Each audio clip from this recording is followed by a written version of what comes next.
हमें परमेश्वर की उपस्थिति में इकट्ठा होने के लिए प्रभु ने सहायता किया। परमेश्वर को हम धन्यवाद और स्तुति करेंगे। और सुसमाचार में यीशु मसीह ने किया हुआ चमत्कारों में से जितनी चमत्कारों की विवरण किया है उसके बारे में हम पढ़ाई कर रहे हैं, और उसमें 8वां चमत्कार के बारे में हम पढ़ाई कर रहे हैं। लकवे के बीमार को प्रभु ने क्या किया? चंगा किया। लकवे की बीमारी वाले को प्रभु ने चंगा किया। और तीनों सुसमाचार में इस चमत्कार के बारे में बताया है। मैंने कुछ बातें गया क्लास में मैंने बताया था। मत्ती के सुसमाचार 9वां अध्याय का 1 से लेकर 8 तक, और मरकुस के सुसमाचार 2 अध्याय का 1 से 12, और लूका के सुसमाचार 5वां अध्याय का 18 से 24वां पद तक जो वचन है, तीनों सुसमाचार में, मत्ती, मार्क, लूक, तीनों सुसमाचार में इस चमत्कारों के बारे में हम पढ़ते हैं। इस चमत्कार के बारे में हम पढ़ते हैं। मरकुस के सुसमाचार 2 अध्याय उसका 2 पद पढ़िए। पहला पद हमने देखा था। फिर इतने लोग इकट्ठे हुए कि द्वार के पास भी जगह नहीं थी। और वो उन्हें वचन सुना रहा था। देखो यहाँ पर बता रहे कि इतनी भीड़ वहां इकट्ठा हो गया कि द्वार पर भी जगह नहीं था। इतना भीड़ उस घर में, जिस घर में यीशु मसीह बैठा है, उस घर में यीशु मसीह उस घर में है सुनकर पूरी नगर से, पूरी गांव से लोग वहां पर इकट्ठा हो गया, जमा हो गया। वो उन्हें वचन सुना रहा था। यीशु मसीह क्या कर रहा था?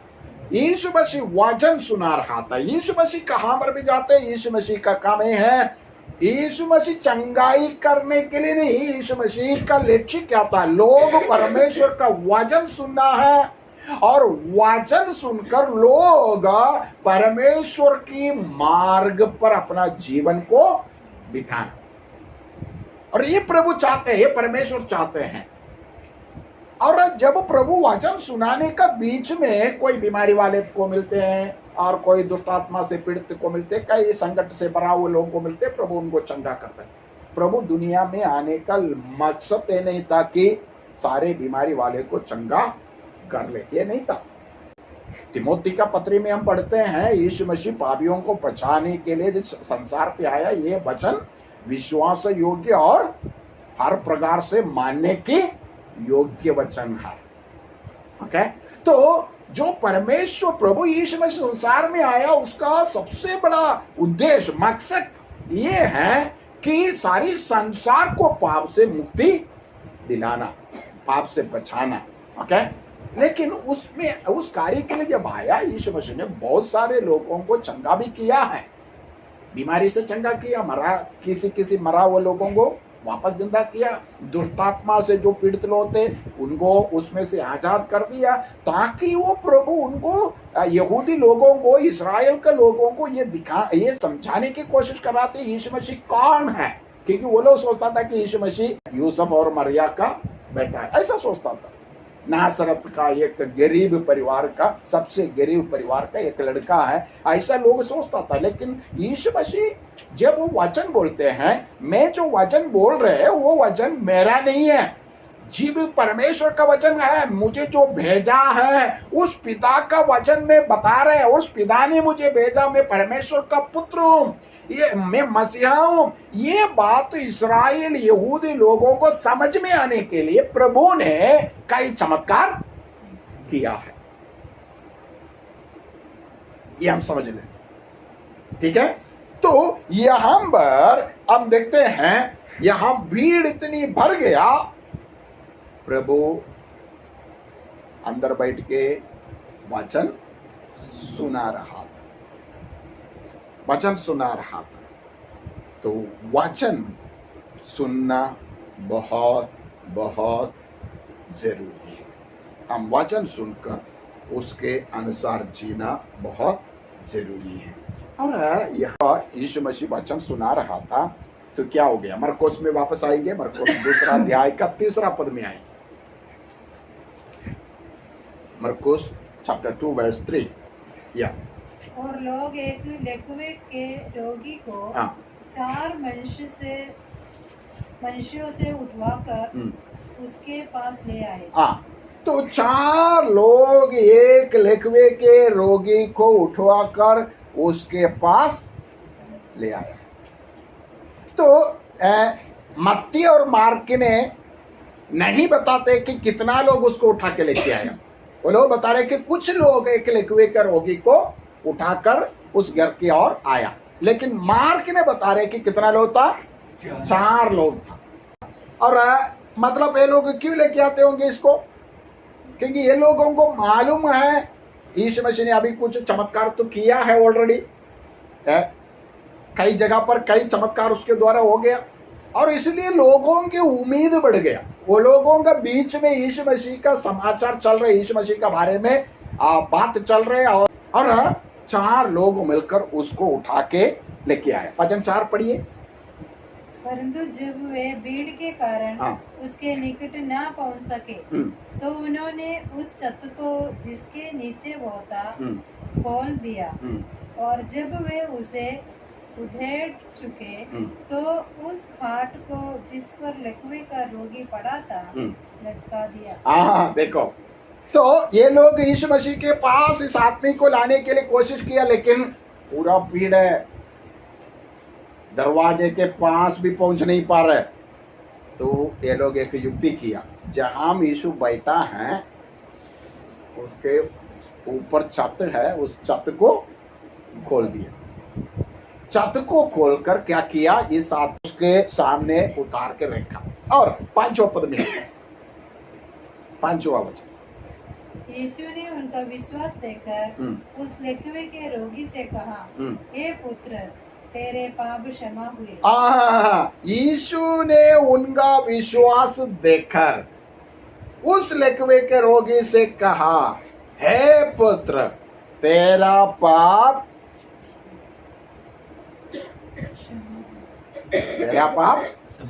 क्षमा हुए। पाप का क्षमा के लिए तो उतारा नहीं, चंगाई के लिए उतारा ना।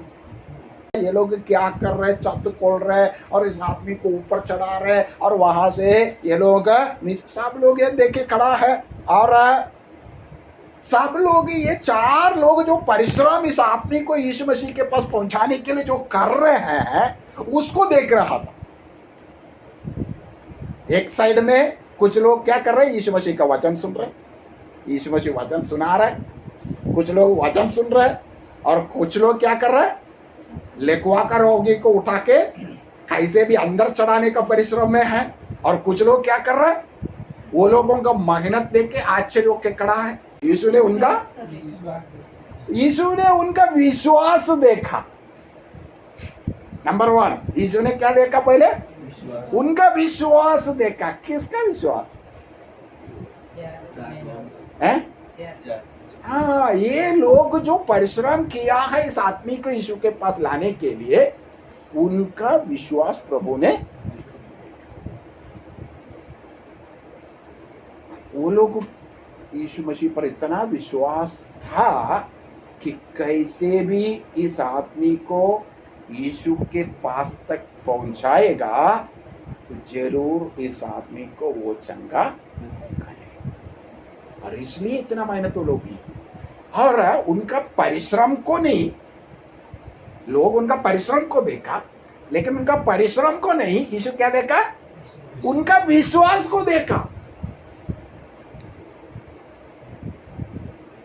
उनका परिश्रम का पीछे एक कारण था, उनको यीशु मसीह पर विश्वास। जितनी आपको प्रभु के ऊपर विश्वास बढ़ते हैं, विश्वास दृढ़ होते हैं, उतना आप प्रभु के लिए जीने में, प्रभु के पास दूसरों को लाने में, सबके लिए आत्मिक कामों के लिए आप आगे बढ़ने का परिश्रम आप छोड़ेगा नहीं। शायद ये लोग इसको लेके आते तो कई लोग जो है उसके ऊपर मजा भी उठाया होगा, आ रहे ये क्या कर रहे, क्या लेके जा रहे है, लेकुआ है भाई, कहाँ लेके जा रहे, कितना साल से ऐसे पड़े, कितना वैद्य उसको देखा है, क्या वो क्या करने वाला है, काय को इतना मेहनत कर रहा है। छत के ऊपर चढ़ा रहे, वहां से छत खोल के वहां से उतार रहे। लेकिन यीशु ने उनका विश्वास को देख लिया। और प्यारो, यहां में एक बात मैंने आपको बहुत स्पष्ट रीति से बताना चाहता हूं। सारे लोग आप क्या किया, देख लो, ध्यान देना। सब लोग आपने क्या किया वो देखेगा, लेकिन यीशु मसीह ने आप क्या किया वो नहीं देखेगा। फिर आप क्यों किया वो देखे। बस समझ रहे? आपने आप आज यहां मीटिंग में आया, ठीक है, आज आप यहां मीटिंग में आया है, हम सब क्या देखते हैं, आज आप तो आया है वो देखते हैं। लेकिन प्रभु क्या देखते हैं, आप क्यों आया। बात समझ में आया? प्रभु ये देखते हैं कि आप क्यों आया है, आप क्यों बाइबल पढ़ते हैं, आप क्यों प्रभु का मार्ग में चल रहे हैं, आप क्यों दूसरे को प्रभु का बारे में बताते हैं, आप क्यों प्रभु यीशु मसीह को प्रभु मानते हैं। बाकी हम सब ये देखते हैं कि आप यीशु मसीह पर विश्वास करते हैं क्या, यही देखते हैं। आप मीटिंग में आते हैं क्या, नहीं आते तो हम सोचते वो क्यों नहीं आया, है ना। लेकिन यीशु मसीह देखते हैं आप क्यों आया। हम इंसान क्यों नहीं आया देखते हैं, लेकिन प्रभु क्या करते हैं, क्यों आया। विश्वास से आया है, विश्वास है उसके ऊपर, इसलिए आया है क्या, आया ऐसा ही आया है। बात समझ रहे? तो प्रभु ये देख रहे, हम बहुत इम्पोर्टेंट समझ लेना, प्रभु ये देख रहे। मतलब मैं आपको समझाता हूं, लोग बाहर का देखते हैं, प्रभु कहां का देखते हैं, अंदर का देखते हैं। प्रभु हमारा हृदय का देखते हैं, हमारी अंदर क्या चल रहे। हम जब प्रभु के पास आते हैं, यहां पर ये लोग बड़ा परिश्रम करके मेहनत करके ले, शायद कई लोग बताए, अरे ये 4 लोग जो कर रहे हैं ना, कोई नहीं करेगा, कितना बड़ा काम किया है। इतना वो लिखवा का आदमी को उठा के चलना आसान काम थोड़ी है, कितना मेहनत किया ना, इतना दूर से उसके कंधे पे उठा के लेके आया। और इतना भी नहीं, इतना भीड़ के अंदर से अंदर जाने का कोशिश किया, लेकिन वो नहीं पाया। लेकिन वो लोग है कसरत छोड़ा नहीं, वो लोग छत के ऊपर चढ़ के छत खोल के वहां से उस कितना परिश्रम। अरे ये लोग कितना है, कितना परिश्रम। देखो, प्रभु ने उन लोगों की विश्वास को देखकर प्रभु ने इस लकवे का रोगी के और मोड़ा, हे पुत्र तेरा पाप क्षमा हुए हैं। हम जैसे सोचते, हम जैसा चाहते वैसा प्रभु नहीं करता। प्रभु जो करेगा, हमारा जीवन में सबसे जरूर क्या है, सबसे उत्तम क्या है, वही वो देखते हैं और वही वो करते हैं। बस समझ रहे हैं? अब ध्यान दे, एफेसियों की पत्री अध्याय 3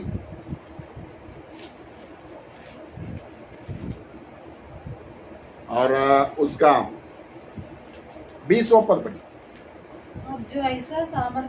अब जो ऐसा सामर्थ्य है कि हमारी विंदी और समझ से कहीं अधिक काम कर सकता है। आप ध्यान से सुनना, एक और बार मैं बताता हूं। अब जो ऐसा सामर्थ्य है कि हमारी विंदी और हमारी समझ से कहीं अधिक काम कर सकता है, उस सामर्थ्य के अनुसार जो हम में कार्य करता है। हमारा प्रभु ऐसा है, परमेश्वर ऐसा है, उसका वो सामर्थ्य कैसा है, हमारा बिंदी और हमारा समझ से कहीं अधिक करते हैं। हम क्या करेगा, प्रभु इसको चंगा कर दे, उसको उठा ले, यही हम करते। लेकिन प्रभु उससे कहीं अधिक, क्योंकि प्रभु उनकी अंदर का बात को जानते हैं। अरे भाई और बहनों, हमारे अंदर के असली स्वभाव, असली रूप हमारे प्रभु जानते हैं, और वो उसको मालूम है चंगाई का जरूरत है या पाप की क्षमा की जरूरत है। आपको क्या जरूर है,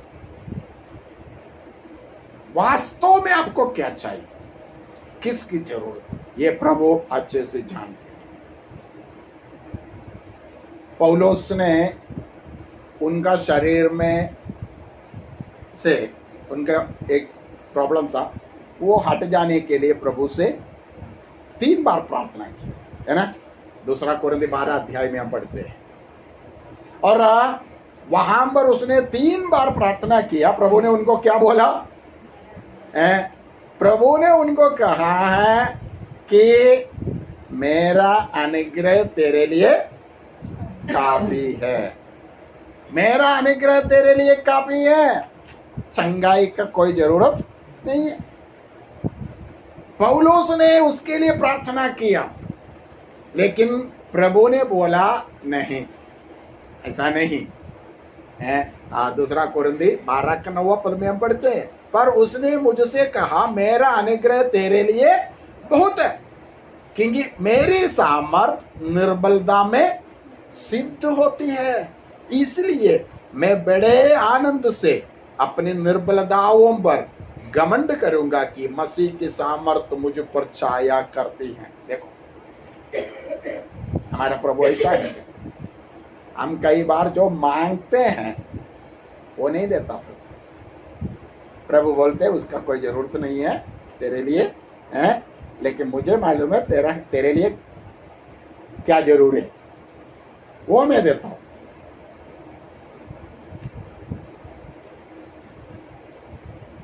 पौलुस ने अपना निर्बलता के लिए प्रार्थना किया, निर्बलता से उसको वो दूर करने के लिए, लेकिन प्रभु ने बोला मेरा सामर्थ निर्बलता में अधिक हो जाते हैं, उसको बल देते हैं प्रभु। इसलिए प्रभु ने कहा बस मेरा अनुग्रह तेरे लिए बहुत है।